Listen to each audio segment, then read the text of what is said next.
Write a geopolitical assessment script in a warning-oriented, realist, historical style. This story begins not with celebration but with unease, because what is unfolding in Venezuela is not simply a diplomatic reset, it is a structural shift in power. For more than 2 decades, Venezuela stood as a symbol of resistance to American influence in the Western Hemisphere. Sanctions tightened, oil exports collapsed, the economy shrank, millions left the country. Yet paradoxically, it is precisely this prolonged isolation that prepared the ground for today's transformation. When Nicolás Maduro was removed from power, the world expected chaos. What followed instead was something far more unsettling: order without sovereignty, stability without control. A transition guided not from Caracas but from Washington. This is the moment many analysts describe as the birth of a new model of intervention, one that avoids invasion, avoids occupation, but reshapes a state from the inside through finance, energy, and political supervision. Venezuela did not suddenly become important because of democracy or humanitarian urgency. It became important again because of oil, because global supply chains remain fragile, because energy security has returned to the center of great power politics, and because the United States no longer views sanctions alone as sufficient. What we are witnessing is the quiet replacement of punishment with management. Instead of isolating Venezuela, Washington is integrating it under conditions. Oil revenues are redirected. Infrastructure priorities are defined externally. Political reforms are paced not by domestic consensus but by international expectations. For ordinary Venezuelans, this shift feels confusing. After years of scarcity, any movement towards stability brings hope. Yet history teaches a harsher lesson. When stability arrives before sovereignty, it rarely belongs fully to the nation receiving it. The question, therefore, is not whether Venezuela is recovering. The question is who controls the recovery. Because in geopolitics, recovery is never neutral. It always serves a strategic design. And in this case, that design extends far beyond Caracas. It reaches into the balance of power in the Americas and into Washington's long-term effort to prevent rival influence from consolidating in its near abroad. Venezuela is no longer merely a former sanctioned state. It is becoming a test case, a laboratory for 21st century power projection without boots on the ground. And the outcome of this experiment will echo far beyond Latin America. To understand why Venezuela matters again, we must return to the years when sanctions reshaped its entire state structure. Economic pressure did not merely weaken the government. It transformed how power functioned. As formal institutions lost capacity, informal networks expanded. Oil revenue became survival capital. Loyalty replaced efficiency. Over time, the state hollowed out. By the early 2020s, Venezuela possessed vast reserves but lacked the technical systems to exploit them independently. This created a strategic vulnerability that external actors understood very clearly. When the transition began, Washington did not rush toward ideological rhetoric. It moved directly toward mechanisms: control of oil sales, supervision of revenue flows, legal shields preventing creditors from intervening. These were not symbolic gestures, they were structural levers. By managing cash flow rather than territory, the United States positioned itself at the center of Venezuelan reconstruction without formally governing the country. From a realist perspective, this is not altruism, it is rational design. Energy infrastructure requires capital, technology, and security guarantees. Venezuela can provide none of these alone. The result is dependency disguised as partnership. Oil exports resume, but pricing mechanisms favor buyers. Revenues return but remain supervised. Investment flows arrive but with strategic conditions attached. This is how influence is rebuilt in the modern era. Not through flags or troops but through spreadsheets, contracts, and regulatory control. Supporters argue this model prevents collapse and restores basic services. Critics counter that it delays true sovereignty. Both can be correct simultaneously. History shows that transitional arrangements rarely end when promised. Once external management becomes normalized, withdrawal becomes politically inconvenient, especially when billions of dollars and global supply stability are involved. Venezuela thus enters a supervised phase of recovery, one that offers electricity, fuel, and employment yet restricts independent decision-making. For Washington, this arrangement achieves several goals at once. It stabilizes an energy producer, excludes rival powers, and demonstrates a template that could be applied elsewhere. For Caracas, the choice is brutally narrow: cooperate and survive, resist and risk renewed isolation. This is not diplomacy between equals. It is negotiation under asymmetry, and asymmetry defines every chapter of Venezuela's new position. The nation is not rising freely. It is being lifted carefully under conditions that ensure it never fully controls the hands supporting it. The political dimension of this transition is where tensions deepen. Interim leadership faces pressures from every direction. International partners demand reform benchmarks. Domestic power structures fear erosion. Military elites worry about legal exposure. Old alliances fracture under new incentives. This creates a fragile equilibrium that cannot be sustained by goodwill alone. In realist theory, transitions succeed only when elite interests are managed, not eliminated. That is precisely the dilemma Venezuela now faces. Figures from the previous system remain embedded within institutions. Removing them risks instability, keeping them risks paralysis. Washington's strategy reflects this contradiction.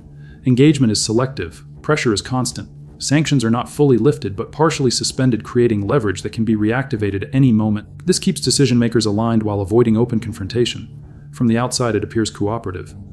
From the inside, it feels conditional. Political prisoners are released not as closure but as signals. Each reform functions as proof of compliance rather than as an endpoint. Meanwhile, rival factions interpret concessions differently. Some view cooperation as national survival. Others see it as surrender. This internal divide is the greatest threat to a smooth transition. Not rebellion but hesitation. Not violence but mistrust. Because when authority is uncertain, every actor waits for guarantees that never arrive. The armed forces become the decisive variable.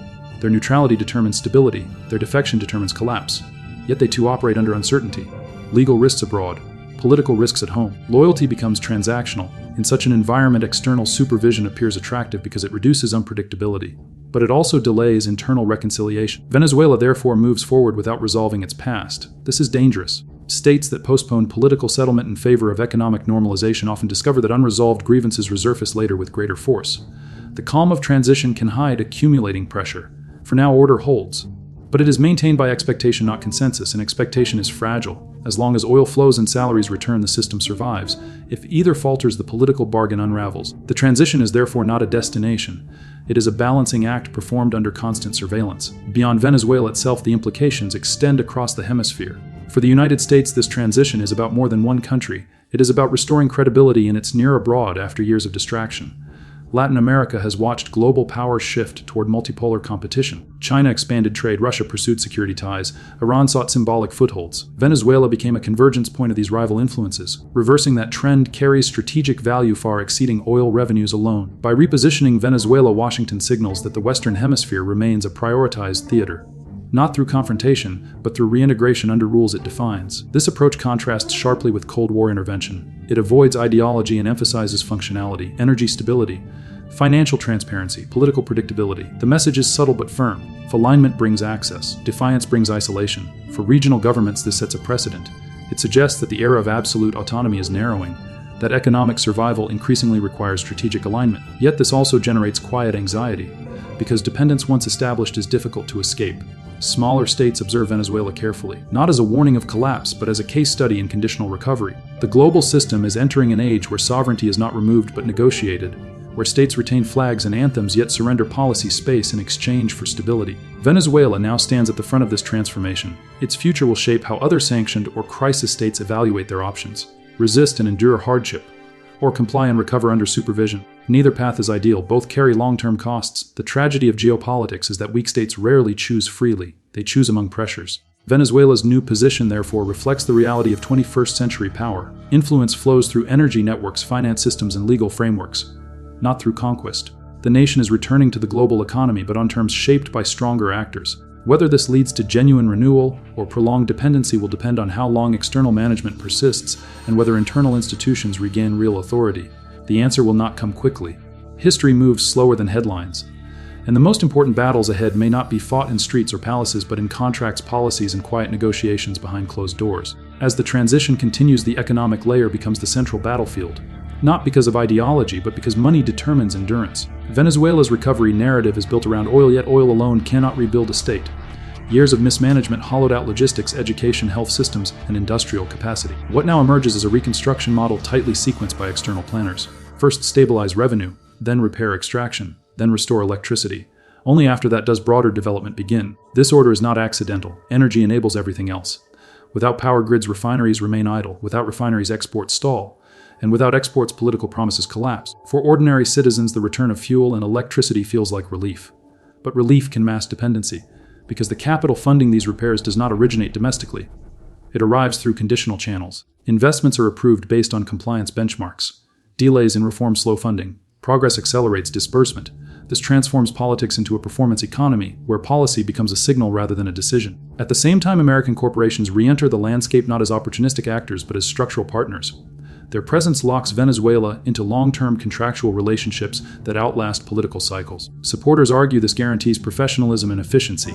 Critics argue it limits future autonomy. Both interpretations coexist. What matters strategically is that economic revival is no longer sovereign. It is curated. This creates stability but also rigidity. When shocks occur, flexibility disappears. Venezuela's leaders cannot pivot freely because the system is not theirs alone. In geopolitical terms, this is managed recovery. The nation is rebuilding while being observed. Progress is measured not only by growth, but by alignment. This reality will shape public expectations. Citizens may see improvement, but will also sense constraint. The danger lies not in collapse, but in stagnation. A state that functions but cannot decide fully is stable yet incomplete.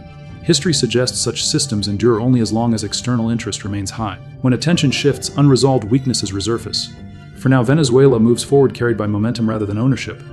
No transformation in Venezuela can be understood without examining the broader contest of influence. The country sits at the intersection of competing strategic visions. For years, rival powers viewed its isolation as opportunity. Energy deals, political support, and symbolic alignment filled the vacuum left by sanctions. The transition disrupts this balance. Washington's reentry is not merely economic, it is corrective. The goal is not to punish rivals, but to remove their leverage. Energy infrastructure, once rebuilt under Western systems, becomes incompatible with alternative supply chains. Financial oversight restricts parallel funding. Regulatory alignment gradually narrows external options. This is how influence recedes quietly, not through confrontation but through incompatibility. For China, this represents loss of strategic depth. For Russia, it reduces symbolic reach. For Iran, it closes an ideological corridor. None of these actors are expelled dramatically, they simply become less relevant. This method avoids escalation while achieving the same outcome. Regionally, the message resonates. Alignment now carries material benefits while defiance yields diminishing returns. Smaller states observe carefully. They calculate not loyalty but survival. The Western Hemisphere is re-entering a period of managed order. Not domination but hierarchy. This raises long-term questions. When competition is filtered rather than fought, does it reduce instability or merely postpone it? Venezuela's case suggests both. Tensions soften on the surface but remain embedded structurally. Rival powers do not disappear, they wait. Influence becomes cyclical. What matters is who controls the intervals. By stabilizing Venezuela now, Washington secures time. Time to reinforce institutions. Time to normalize dependency. Time to reset regional expectations. Whether this produces lasting alignment depends on durability. If recovery delivers tangible improvement, loyalty deepens. If stagnation emerges, resentment grows. Geopolitics is unforgiving. Gratitude fades quickly. Power must continually justify itself through results. Venezuela, therefore, becomes not only a strategic success or failure, but a signal to the region. A demonstration of what alignment delivers and what resistance costs. History offers uncomfortable parallels. States emerging from isolation often face a choice between rapid stabilization and slow autonomy. Few achieve both. Post-war reconstructions across decades reveal the same tension. External guidance accelerates recovery but delays independence. Internal control preserves dignity but risks collapse. Venezuela stands precisely at this crossroads. The current path favors order over experimentation. This reduces uncertainty but narrows imagination. Political culture adapts accordingly. Decision-making becomes cautious. Risk is avoided. Reform proceeds incrementally. Such environments rarely produce visionary leadership. They produce managers. This is not failure, it is survival logic, yet over time societies crave agency.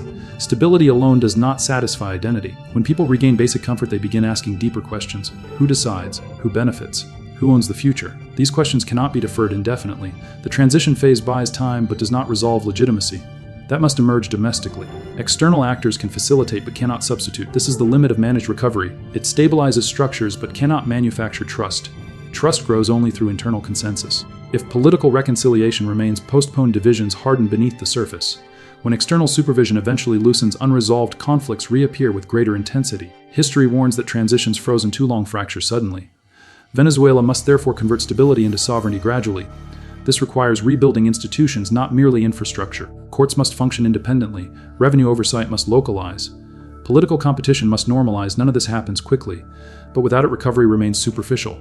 The challenge is timing. Move too fast, instability returns. Move too slowly, dependency deepens. The narrow path between these extremes defines the next decade. Venezuela's future will depend not on oil prices alone, but on whether political maturity keeps pace with economic revival. That balance determines whether this transition becomes renewal or repetition. As this chapter closes, one reality becomes clear. Venezuela is not returning to the past. It is entering a different form of statehood shaped by 21st century power dynamics. Influence no longer arrives with armies. It arrives with contracts, oversight, and integration frameworks. Sovereignty is not seized, it is negotiated piece by piece. This makes the new order appear peaceful yet profoundly binding. For Venezuela, the promise is recovery, dignity, and reintegration. The price is constraint, patience, and adaptation. Whether this trade proves worthwhile depends on outcomes, not intentions. If institutions strengthen, dependency may fade. If governance stagnates, oversight may persist indefinitely. The world will interpret the result carefully. Other sanctioned states watch closely. They ask whether compliance leads to renewal or merely a softer form of control. This is why Venezuela matters beyond its borders. It is not only rebuilding an economy, it is testing a model where power operates quietly, where alignment replaces coercion, where stability is exchanged for discretion. The success or failure of this model will shape future crises. For now, optimism and caution coexist. The lights are returning. The oil is flowing. Diplomacy resumes. Yet beneath these improvements lies an unresolved question that history never ignores. Can a nation truly recover if it does not fully command its own recovery? That question will not be answered in months or even years. It will unfold slowly through policy choices, public trust, and generational memory. Venezuela stands at the threshold of possibility. But possibility without ownership remains fragile. The coming decade will determine whether this transition becomes a bridge to sovereignty or a permanent corridor of supervision. And in geopolitics, the difference between those two outcomes defines whether a nation rises or merely stabilizes.